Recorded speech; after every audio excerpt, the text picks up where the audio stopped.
Hello friends, നമ്മുടെ പുതിയ വീഡിയോയിലേക്ക് എല്ലാവർക്കും സ്വാഗതം. ഞാൻ ലക്ഷ്മി. എല്ലാവരും സുഖമായിട്ടിരിക്കണമെന്ന് വിശ്വസിക്കുന്നു. ഇന്ന് ഞാൻ വന്നേക്കുന്നത് സദ്യ സ്പെഷ്യൽ ആയിട്ടുള്ള മാങ്ങാച്ചാറുമായിട്ടാണ്. അപ്പോൾ നമുക്ക് എളുപ്പം തന്നെ വീഡിയോയിലേക്ക് പോവാം. അപ്പോൾ നമ്മുടെ അച്ചാർ തയ്യാറാക്കാനായിട്ട് ഞാനിവിടെ മാങ്ങ എടുത്ത് വെച്ചിട്ടുണ്ട്. നമുക്കിനി ഇതൊന്ന് മുറിച്ചെടുക്കാം.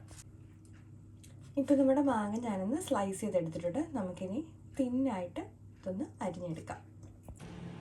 ഇപ്പോൾ നമ്മുടെ മാങ്ങയൊക്കെ ഒന്ന് അരിഞ്ഞു വെച്ചിട്ടുണ്ട്. നമുക്കിതിലേക്ക് ആവശ്യത്തിനുള്ള ഉപ്പ് ചേർത്ത് കൊടുക്കാം.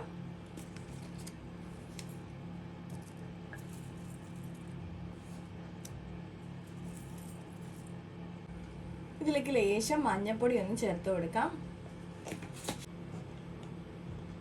ഇനി നമുക്ക് എരിവിന് ആവശ്യത്തിനുള്ള മുളക് പൊടി ചേർക്കാം. ഞാനിവിടെ കാശ്മീരി ചില്ലിയും എരിവുള്ള മുളകും കൂടെ മിക്സ് ചെയ്താട്ടോ ചേർക്കുന്നത്. നമുക്കിനി ഇതിലേക്ക് ലേശം ഉലുവ പൊടിച്ചത് ചേർത്ത് കൊടുക്കാം. ഇനി ഇതിലേക്ക് കുറച്ച് കട്ടക്കായോ അല്ലെങ്കിൽ നമ്മുടെ പൊടിക്കായോ ചേർക്കാം. കട്ടക്കായ വേണമെന്നുണ്ടെങ്കിൽ വെളിച്ചെണ്ണയിലൊന്ന് മൂപ്പിച്ചതിന് ശേഷം മാത്രമേ ചേർക്കാവുള്ളൂ. പൊടിയാണെന്നുണ്ടെങ്കിൽ നമുക്ക് നേരെ ചേർത്ത് കൊടുക്കാം കേട്ടോ. ഇനി ഇതിലേക്ക് നമുക്ക് കുറച്ച് നല്ലെണ്ണ ഒന്ന് ഒഴിച്ചു കൊടുക്കാം. കംപ്ലീറ്റ്ലി നല്ലെണ്ണ ഉപയോഗിക്കണമെന്നുണ്ടെങ്കിൽ അത് ഉപയോഗിക്കാം. ഞാനിപ്പോൾ കുറച്ച് നല്ലെണ്ണയും കുറച്ച് വെളിച്ചെണ്ണയുടെ ആയിട്ടാണ് ചേർക്കുന്നത്.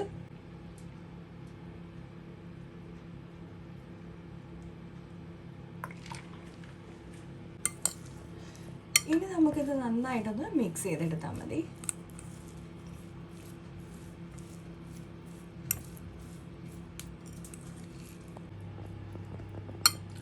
അപ്പോൾ നമ്മുടെ സദ്യ സ്പെഷ്യൽ മാങ്ങാച്ചാർ ഇവിടെ തയ്യാറായിട്ടുണ്ട്. എളുപ്പം തന്നെ തയ്യാറാക്കാം. ഇതിലേക്ക് കടുവറുത്ത് ഒഴിക്കണം നിർബന്ധമില്ല.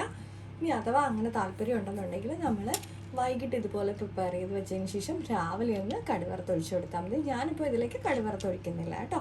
അപ്പോൾ എല്ലാവർക്കും വളരെ എളുപ്പത്തിൽ തന്നെ തയ്യാറാക്കാൻ പറ്റും. അപ്പോൾ എല്ലാവർക്കും ഇഷ്ടപ്പെട്ടിട്ടുണ്ടെങ്കിൽ ഒന്ന് ലൈക്ക് ചെയ്യാനും ഷെയർ ചെയ്യാനും കമൻറ്റ് ചെയ്യാനും അതുപോലെ തന്നെ സബ്സ്ക്രൈബ് സപ്പോർട്ട് ചെയ്യാനും മറക്കല്ലേ. അടുത്ത വീഡിയോയിൽ വീണ്ടും കാണാം.